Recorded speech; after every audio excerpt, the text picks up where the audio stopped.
WWE and Pro Wrestling Noah announced a major crossover as AJ Styles is about to walk through the Forbidden Door and compete at a Pro Wrestling Noah event. All of the details on that. Plus, we've got an injury update on Damian Priest after the injury scare last night during the Clash at the Castle main event, as well as some commentary about the conclusion to the match and the booking and the reaction to it. An update on the ticket sales for the AEW Path to All In Summer Series residency that's going to be taking place in Arlington, Texas, and Jon Moxley has some comments for Tetsuya Naito ahead of Forbidden Door.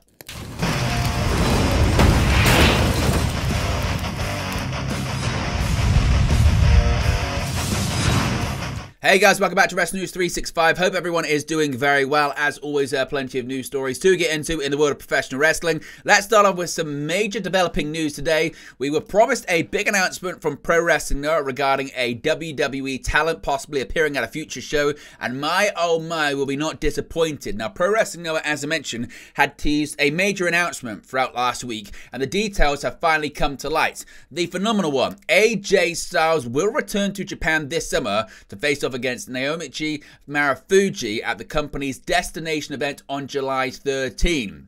The news was revealed via a video announcement from this weekend's Noah Grand Ship event. Now, quote, this is WWE superstar, the phenomenal AJ Styles, and I'm here to announce that I'll be coming to Japan to face Japanese legend Marufuji at the Budokan for the Noah event on July 13, Styles said in the announcement. Now, Styles revealed that he's familiar with his opponent's work and understands how talented he is as a performer.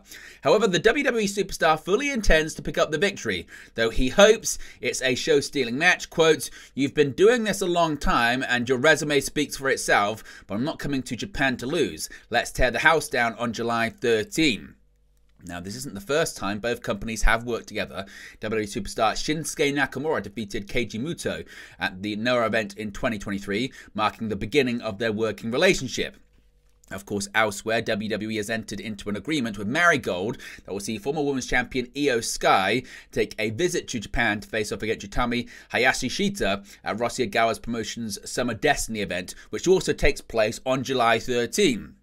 This also comes after WWE's recent collaborations with TNA Wrestling, suggesting that the sports entertainment giant is more open to more cross-promotional opportunities. So what do you make of this announcement that AJ Styles is going to be competing in Pro Wrestling Noah? What are your thoughts on WWE collaborating with so many Japanese promotions? Of course, there's Pro Wrestling Noah, there's All Japan Pro Wrestling, as well as Marigold, three promotions that WWE is looking and has worked with in the past. Is this part of WWE's attempt to expand into Japan? We know there's going to be a Japanese tour as well later on this summer too. What do you make of it all? Let me know your thoughts about it in the comment section below. Now, a bit of an update when it comes to Damian Priest. Many people wondering what the injury status is of the World Heavyweight Champion after that injury scare last night. Now, Damian Priest competed in a World Heavyweight title match at Clash at the Castle with a foot injury and still found a way to win. There was a scary moment in the main event of the WWE Clash at the Castle PLE as Damian Priest defended the World Heavyweight Championship against Drew McIntyre in McIntyre's home country of Scotland. While McIntyre was out on the floor, Priest ran the ropes, stepped on the rope and was going to flip over the top onto McIntyre. It's a move that Priest has done many times in his WWE career, but for whatever reason he didn't do it right here and his right leg was trapped between the top and middle ropes. Now, referee Eddie Orengo tried to free Priest, but he couldn't do it. McIntyre had to help Priest out of the ropes because he commented that he couldn't win the World Heavyweight Championship unless he pinned or submitted Priest, which of course is true. The match continued with Priest limping around on his injured right leg, and he did the best that he could. Of course, the finish saw CM Punk hit McIntyre with a low blow after Orengo was knocked out of the ring, and Priest hit a South of Heaven chokeslam for the victory. Now, at the WWE Clash at the Castle post-show press conference, Damian Priest was confident he'd be fine after suffering the foot injury. He said, quote, it feels like trash now. I didn't even go to medical yet, so I could do this and answer your questions, so you're welcome. Docs will check it out, but I mean, I ain't going anywhere. I was able to beat Drew McIntyre with one foot, so I'm pretty sure I'm all good to go.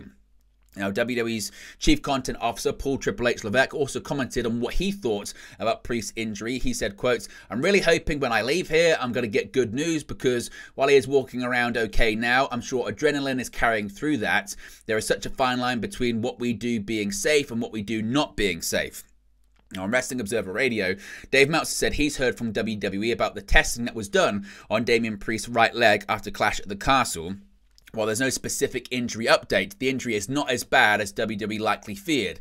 He said, quote, "I actually heard from them and the preliminary news wasn't bad. They're actually saying it's like a miracle. It wasn't as bad as they feared, but nothing is conclusive." Now, the next WWE Premium Live event is Money in the Bank in 3 weeks in Toronto, Ontario, Canada on July 6. Damian Priest may not wrestle at the show due to the injury, but there is a man lurking in the future, that being the King of the Ring, Gunther, who will challenge the World Heavyweight Champion at SummerSlam, no matter who the champion is. So as of right now, it looks like it's going to be Damian Priest. Now, when it comes to the outcome of last night and CM Punk getting involved and screwing over Drew McIntyre, Dave Meltzer has shared his thoughts, saying that he thinks that other bookers would have been heavily criticised for the finish of the World Heavyweight Championship match at Clash at the Castle. He said, quote, "I think other bookers would have been criticised for this one. To me, I knew there were two finishes. Either Drew wins or Punk costs him the match, and they did one of them. The thing with it is that Punk and Drew could be a big feud without the title, so it's fine. It would be a bigger feud with the title. The thing I'm very negative about is that they shouldn't have done it basically the same finish twice in a row to Drew at Clash at the Castle. In that sense, I'd be negative on the finish. It was a way to build heat, but they basically did the same finish as 2 years ago." What do you make of Meltzer's comments there? Is he right? What are your thoughts on the finish? Was it the right finish? Could they have done it better? Should Drew have won and feuded with Punk for the World Championship? Let me know your thoughts about that in the comment section below. Now, a bit of an update when it comes to the upcoming residency of All Elite Wrestling in Arlington, Texas. This summer, we'll see AEW taking residency at the Esports Stadium in Arlington, Texas, as the company builds towards All In London on August 25. A total of 5 episodes of AEW Collision, 1 episode of AEW Rampage, 2 sets of Ring of Honor tapings, and the annual Ring of Honor Death Before Dishonor pay-per-view will all take place in the state-of-the-art facility in a stretch of shows that sees AEW trialing something the company hasn't attempted before. The first set of tickets for the Path to All In Summer Series went on sale on June 6, with Dave Meltzer of the Wrestling Observer newsletter giving an update on the first week of sales. Meltzer stated that a total of 472 tickets were sold for the first episode of AEW Collision on July 20, 565 for the Ring of Honor Death Before Dishonor pay-per-view, and 701 for the July 27 edition, with less than a month to go before showtime. Looking at the figures, Meltzer acknowledged that the residency was an experiment for AEW, but that the news wasn't anything to shout about, as many companies, besides CMLL, who run Arena Mexico weekly, are never going to maintain as much interest on a regular basis.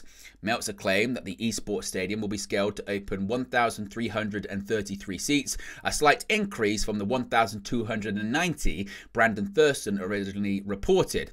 But if week 1 doesn't generate a lot of interest, Meltzer can only imagine how things will go on as the weeks carry on. AEW will reportedly need to sell approximately 5,000 tickets across the 4-week period in order to cover the cost of running the venue, while continuing to tour around the United States, as Dynamite will travel from city to city at the same time as the residency. So what are your thoughts on this residency? How do you think the experiment is going to pan out? Let me know your predictions and thoughts on that one in the comment section too. And finally, Jon Moxley had some comments for his Forbidden Door opponent. Of course, he's set to defend the IWGP World Heavyweight Championship at the pay-per-view. And Jon Moxley last night delivered a message to Tetsuya Naito. Moxley addressed Naito on the June 15 episode of Collision, saying he's coming to finish his career, put him in a box, and bury him once and for all. Moxley will defend the IWGP World Heavyweight title against Naito at AEW and New Japan's Forbidden Door event. Moxley teamed with Bryan Danielson, Claudio Castagnoli, and Wheeler Yuta to defeat Leo Rush, Rocky Romero, and TMDK on AEW Collision. But there you go, guys. Latest pro wrestling news for you. Be sure to smash a like on the like button. Be sure to subscribe bottom right-hand corner. As always, let me know your thoughts in the comment section below, and I'll speak to you again very, very soon. Hey guys, thank you for watching, listening, streaming, or however you come across this video today. Be sure to click on the video on the right there to watch our next video, or click the bottom there to subscribe, or the bottom right hand corner. Thank you very much, and I'll speak to you again very soon.